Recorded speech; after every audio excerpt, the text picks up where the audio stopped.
बिस्मिल्लाहिर्रहमानिर्रहीम। अमूमी तौर पर आज ये एक समाजी मसला और माशी मसला बन चुका है कि नौजवान जो पढ़े लिखे नौजवान हैं उनके यहाँ सिलेक्शन का बहुत बड़ा मसला रहता है, रोज़गार का बहुत बड़ा मसला रहता है, ख़ासकर सरकारी मुलाजमतों के लिए और सरकार में रोज़गार तलाश करने के लिए, सरकारी दफातर में या सरकारी खिदमत में। इसकी क्या वजह है? अगर हम चाहते हैं कि आराम से हमें ये चीज़ें मिल जाएं और हमें किसी भी किस्म का किसी की दिक्कत का और परेशानी का सामना न करना पड़े, तो उसके लिए हमें जब हम पढ़ना शुरू करें स्कूल से ही, तो एक तो अपनी नमाज़ों की पाबंदी, माँ बाप की खिदमत और उनको खुश रखना, इसी तरह से असातिज़ा की खिदमत और उनको खुश रखना।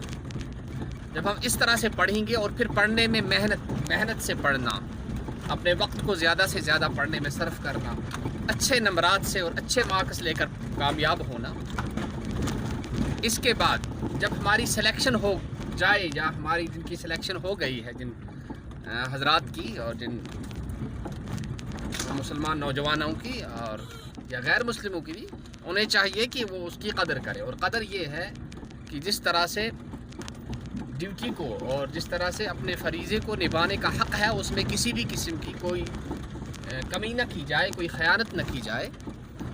अमानत समझ के अल्लाह को हाजिर व नाज़िर रखते हुए अपनी ज़िम्मेदारियों को निभाएं और रिश्वत लेना और काम चोरी और इसी तरह से जिस खिदमत पर हमें सरकार की तरफ से मामूर किया गया हो, उस काम को, उस खिदमत को हम दिल से और बड़ी दिलचस्पी के साथ, बड़े शौक़ के साथ, इबादत समझकर उसको हम किया करें। और हम ये समझें कि हमें जो तनख्वाह मिल रही है ये इसलिए कि हमारी एक मजबूरी है। असल में अल्लाह ने मुझे एक मौका दिया है खिदमत का, तो मैं इस खिदमत को करता रहूं। इससे अल्लाह राज़ी होंगे, अल्लाह खुश होंगे। जब हम ऐसा करेंगे तो अल्लाह खुश होंगे। जो हम तनख्वाह लेंगे सरकार से, उसमें भी बरकत होगी।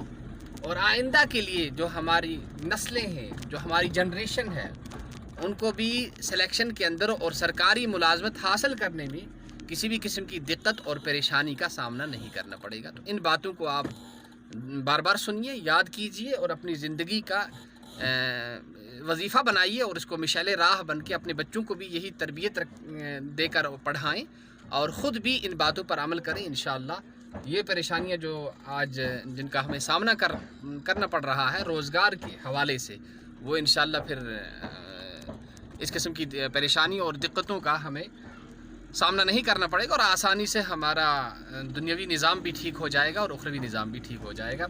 अल्लाह ताला हम सबको अमल करने की तौफ़ीक़ नसीब फ़रमाए। वस्सलामु अलैकुम व रहमतुल्लाहि व बरकातुहू।